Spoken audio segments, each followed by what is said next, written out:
आज कहीं ना कहीं मोदी सरकार ने कड़े फैसले लिए। अगर आप गंभीरता से देखेंगे, मोदी सरकार 2014 में चुन करके आती है तो आते ही तो फैसले नहीं लेगी, समय लगता है। हर एक गतिविधि को पहचानने के अंदर प्रधानमंत्री का पद पहली बार नरेंद्र मोदी जी ने संभाला। उसके बाद आप देखिए, जो भी योजना आई विपक्ष ने उसका विरोध ही किया, कहीं भी समर्थन नहीं किया। चाहे सीए, एनआरसी हो, यूसीसी हो, उसका विरोध हुआ।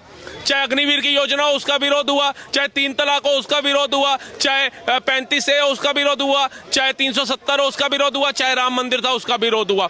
लेकिन मोदी सरकार ने बहुत ही शांति तरीके से अपने देश को टूटने नहीं दिया। आप देखिए, विपक्ष क्या इसके बारे में सोच रहा है कि जब देश का बंटवारा 1947 में हुआ था, तब लगभग 9 करोड़ के लगभग आबादी थी मुसलमानों की।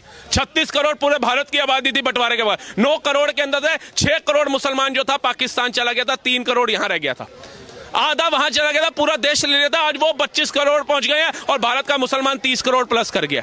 ये कहीं ना कहीं आबादी को बढ़ाया नहीं जा रहा, कहीं ना कहीं मानसिकता वो नहीं है। उसके बाद भारत का जो मुसलमान 47 में यहां रह गया था, चलो वो तो समझ आता है कि कहीं ना कहीं उसने एक विकल्प सोच लिया होगा कि भैया मेरा खून शामिल है हिंदुस्तान में, मैं हिंदुस्तान में रहूं। लेकिन ये 55 लाख बच्चे, ये 5 लाख महिलाएं, क्या इन 22 करोड़ मुसलमानों में शोहर नहीं ढूंढ पा रही थी?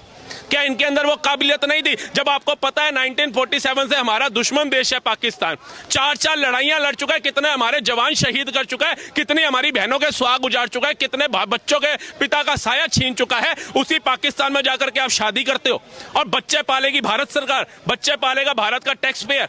क्यों भैया, आप बताइए। आज अगर वो बच्चा रो रहा है और आप मीडिया के माध्यम से कह रहे हैं कि इस बच्चे का क्या कसूर है, ये 6 महीने के बच्चे को तो पता भी नहीं हो क्या रहा है, तो उस बच्चे के कसूरवार मोदी सरकार नहीं, उस बच्चे के कसूरवार आप लोग हैं। बिल्कुल सही। क्यों आपको वहीं शोहर मिला? और आप बताइए, अगर आज मोदी सरकार वहां पे हमला कर दे, आज परमाणु गिर दे वहां पर, तो ये जो महिलाएं 5 लाख आ रही हैं, जिनमें 83,000 का डाटा तो पंजाब साइड का है, ये अपने शोहर के लिए छाती पीटेंगे या भारत के साथ खड़ी होंगी?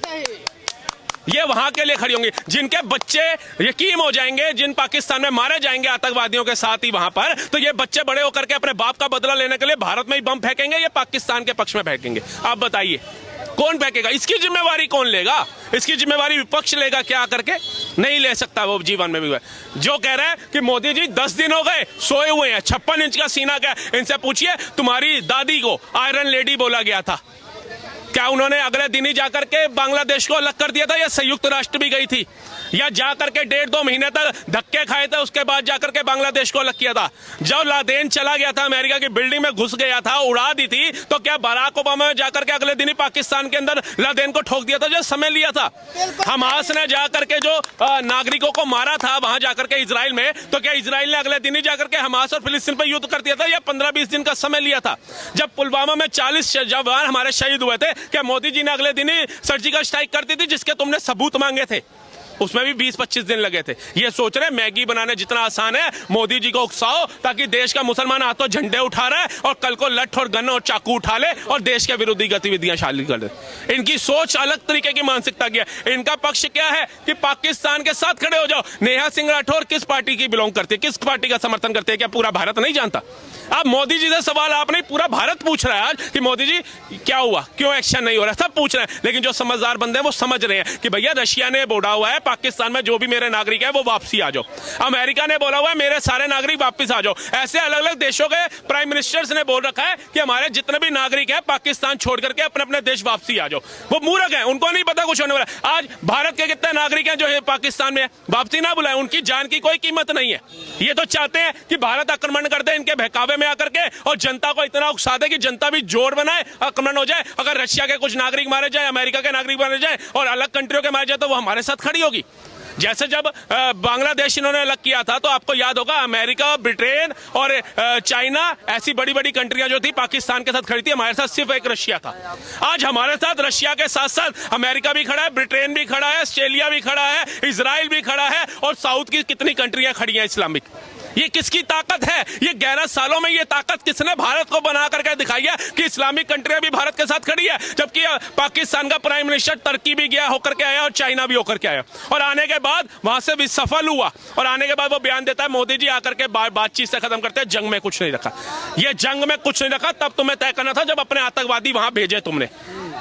जब ये स्लीपर सेल के माध्यम से तुमने 27 लोगों की निर्मम हत्या करी, और दूसरा इनका दोहरा चरित्र तब निकल के आता है कि 26 लोगों के हमें नाम नहीं पता, सिर्फ एक अफसर नेवी के जो अफसर थे उनके अलावा, लेकिन इन्होंने बता दिया सैयद शाह करके एक मुसलमान मारा गया, एक मुसलमान मारा गया, एक मुसलमान मारा गया। वो सैयद शाह सबको याद दिला दिया इन्होंने, वो 26 का नाम भी तो याद दिलाते।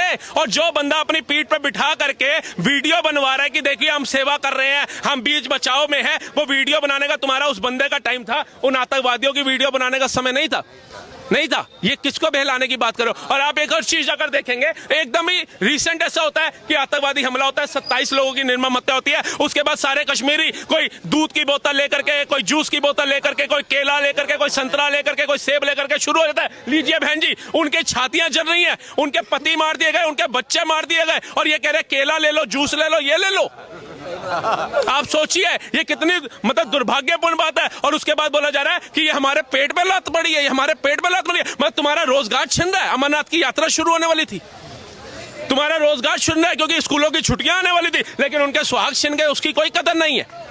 आप बताइए, जिन्होंने घरों के अंदर तिजोरियां बना करके आतंकवादियों को छुपाने के लिए षड्यंत्र रचा हुआ है, जिन्होंने वेस्टेज के लिए सीवर होते हैं उसमें आतंकवादियों को शरण देने के लिए बना रखा है, क्या उनके खिलाफ जाकर के अभी भी किसी कश्मीरी मुस्लिम ने मोर्चा खोला?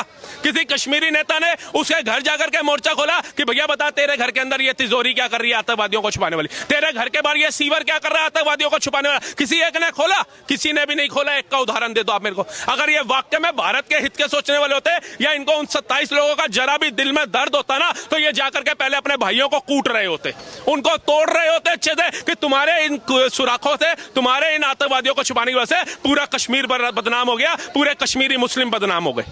बोला किसी ने? आज कहीं ना कहीं मोदी सरकार ने कड़े फैसले लिए। अगर आप गंभीरता से देखेंगे, मोदी सरकार 2014 में चुन करके आती है,